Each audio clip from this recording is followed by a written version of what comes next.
Hey guys, what's up? It's Fable Joey, and although I have some Mario music playing for you guys, I'm actually not going to be talking about Mario today.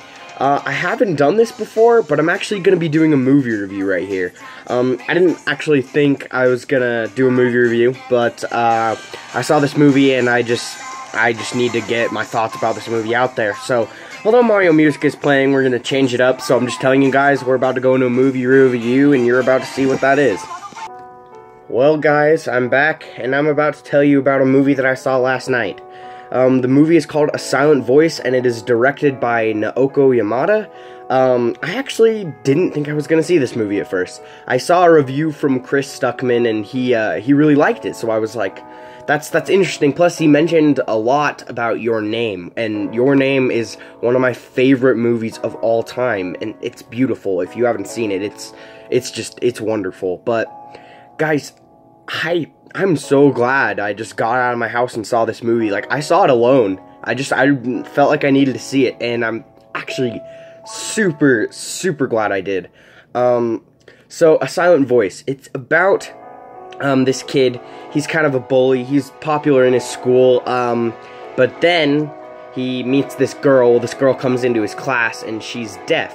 And I guess he kind of takes advantage of that. Like, he's just constantly harassing her, and this girl is just trying her hardest to get through school and just try to get some friends, but he just constantly harasses her, and it's difficult to watch. And I definitely agree with Chris when he said this. It's hard to watch. Most of the time you want to look away. Some of the stuff that happens in this movie, the reason I respect this movie so much is the fact that, I mean, like, it does something that nothing else has really attempted before. I mean, sure, you see, like, bullying in anime and stuff, but this is something different. And plus, I don't know, you can categorize this as an anime movie, but it's not like a show. It's just like one movie, like a Ghibli. So yeah. So it's about this boy who keeps constantly harassing this girl, but eventually the tables turn on him, and he's constantly being the one who's harassed. He gets pushed into fountains. He doesn't have any friends. Like, they all turn on him after they figure out, oh, he's been bullying this girl, but I mean, so have other people. So it kind of sucks for him, and then he gets into like a state of depression, you know, through his high school years, and then he just feels so terrible about this that he decides to, he learns sign language.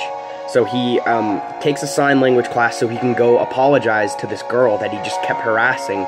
So it's high school. He finally goes and finds the girl. She's a little scared of him at first because he was terrible to her, but he tries to apologize and asks her to be his friend.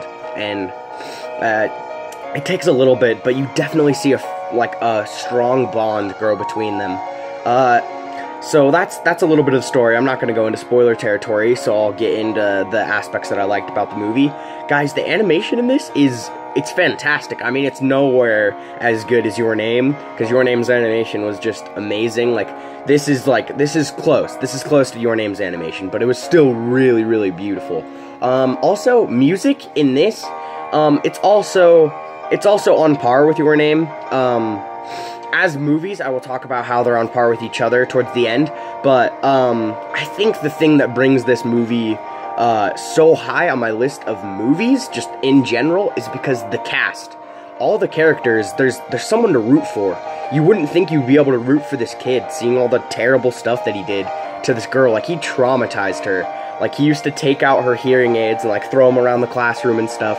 Like I said, it's hard to watch, but you really want to root for him. You want him to be able to apologize to this girl. You want him to be friends with her. And they do. They do become friends over time, which is also super cool, because you wouldn't really think that would happen. The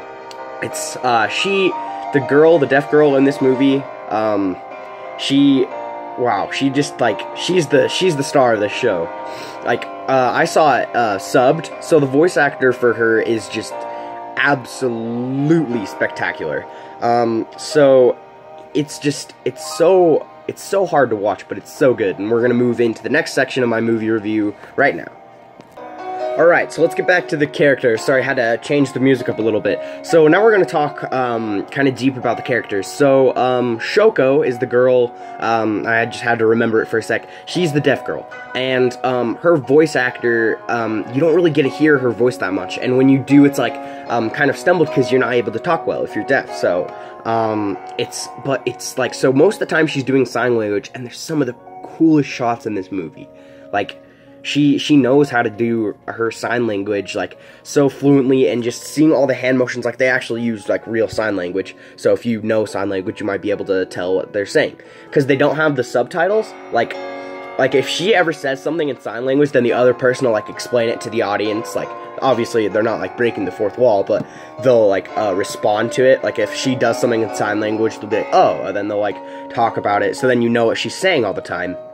I kind of wish that you would know more what she's thinking, because she talks 2 or 3 times in the movie, but most of the time it's just sign language. Alright guys, let's move into next portion of this. So I talked about how I like the animation and how I like the music and characters in this. Let's talk about the setting. So I can guess this is in Japan. It never actually tells you that it's in Japan, but some of the landmarks are actually noticeable. Your Name, they actually had a ton of the places that you could actually go to in Japan and see. So this is like kind of set in the same place. So yeah, I think the setting in this is great. Some of it is in school, and the director made a super cool choice right here. So like I said, Ishido, he's the main dude, who's the bully at the beginning. After he gets bullied, after the tables turn on him, he literally doesn't talk to anyone. Like, he talks to his mom, and he has a little sister. He talks to them, and then he talks to Shoya. So it's so weird what he does. Like, I was like weirded out at first, but it's just so cool. Basically, everyone that he doesn't associate with, wherever he's walking in school, everyone has an X on their face. Like, everyone. It's so bizarre, but it totally works. Like, everyone has an X on their face, and it's weird, but you see why she did that, because he really, like, he always looking down. So everyone that you see around him, they have these X's on their faces. Like, he doesn't talk to them at all, but when he does start talking to these people, the X's just slowly peel off, and then they'll, like, fall to the ground, and then you get to see their face. I think that was a really cool choice for the director. I mean, I don't know if she's done something like that in her other movies. I don't think I've ever seen anything directed by her, but it was a stylish choice, and I really liked it. So, like I said, we're not getting into spoilers with this movie, but I'm going to say something. So, if you are going to see this movie, it's like kind of a spoiler, but you'd guess it would come out of this movie. So, if you're not going to see this movie, I would just make sure to skip. It's a little bit farther.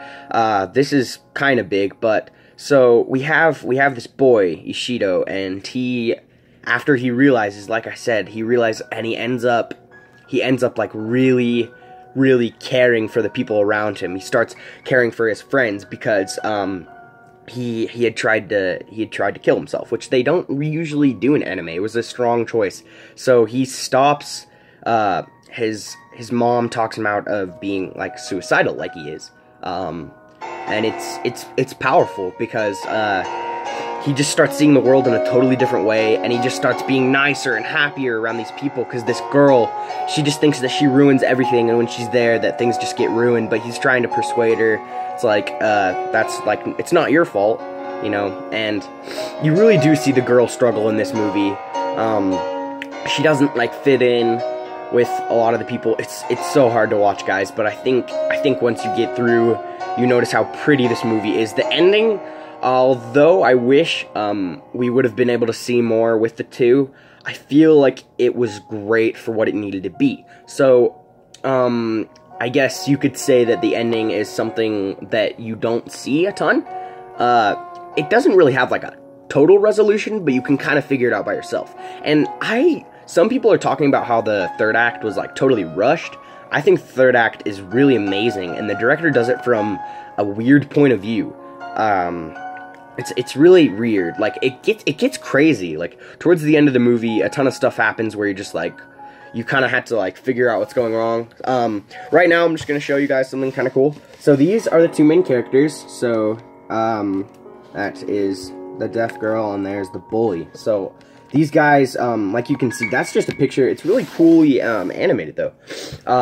So yeah, guys, this next part of my review is going to be something kind of different. I'm actually going to put this movie against one of my favorite movies of all time, Your Name. So just be ready for that, guys. Well, guys, we're here. So here's what I really wanted to talk about in this video. Your Name is one of the biggest. It was so successful here in Japan. Everyone loves it. They call this dude the next Miyazaki, which he doesn't want to be called. Which is you can understand that because he wants to make his own name in anime. He doesn't want to be the next version of something. But you see, he directed a movie that it was relatable. The characters were extremely relatable. The story was fantastic. It was received from critics, fans, everyone of this kind of animation was freaking out over this movie. And A Silent Voice didn't get as much, well, I guess, hype as it should have, because they're both really, really good movies. So let's talk about this in kind of like a versus standpoint. So, Your Name does have the superior animation and some of the music. Now that I'm thinking about it, some of the music in A Silent Voice is definitely on par and above Your Name.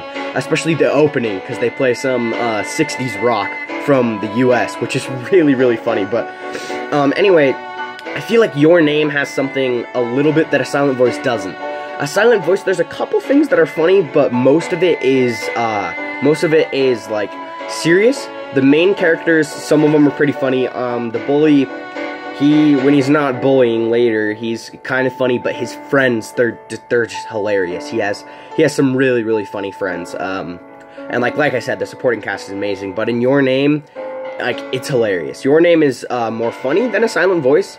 So I feel like if you're looking for a more serious approach, especially with this animation and type like this, I would go for A Silent Voice. But putting them against each other as to which movie is better, this is kind of stupid, but I feel like this is right. This is right what I'm gonna do. I know it's kind of cliche to do something like this, but I honestly want to give these movies a tie. There's so many aspects that are the same about them, and there's so much to love in both these movies, and I felt like the feeling was a little bit stronger when I got out of Silent Voice, like really realizing what I just watched. Like, both of these movies are, to me, cinematic masterpieces, guys. A Silent Voice has gotta be one of my favorite movies of 2017, if not my favorite movie so far. I guess you could count Your Name as a 2017 movie, and if you do count it, then these two are actually my favorite. I was really surprised how powerful this movie was and turned out to be. Guys, A Silent Voice is spectacular, and so is Your Name if you haven't seen that either, but this movie is shockingly just, it's beautiful. There's not really another way to describe it. Just, it does something that nothing else does, and it's one of the best movies of the year, guys. So if you have a chance to see this, go. Like, I didn't need someone to go with me, and I loved this movie. It was amazing, guys. If you have a chance to go see this, if you like this animation, I would go see this. If you don't, if you're not into anime stuff at all, this isn't really like an anime, you know, there's like not action and stuff. It's like a Ghibli film. It's like a Ghibli film, but I feel like it has more power over a Ghibli film, honestly. It's just some crazy stuff that they get in here. Your Name is like, it's something that I do recommend to people who don't like anime at all, because Your Name is like that. This one's a little more, like, if you don't like anime at all, then I don't know if you'd see it, but if you're interested in seeing a movie about, like, bullying or something, how it affects people, it's really good to see. Guys, let me just finish this up here by giving my score out of 10 for this movie. Guys, it's a little weird, but like I said, if it's gonna be one of my favorite movies of the year, you have to give it the rating that you think I would give it. And I put something up on my Instagram if you guys want to go follow that. That's Fable Joey. It's got like a Fable __ Joey. It's like a little face. But I gave it a 10 out of 10, and I'm gonna give it a 10 out of 10 here too. And I would give the same thing to Your Name. Guys, these directors are brilliant. If you have a chance to go see A Silent Voice, you better go do it, because it is one of the best movies of the year. Fable Joey out. I'll see you next time.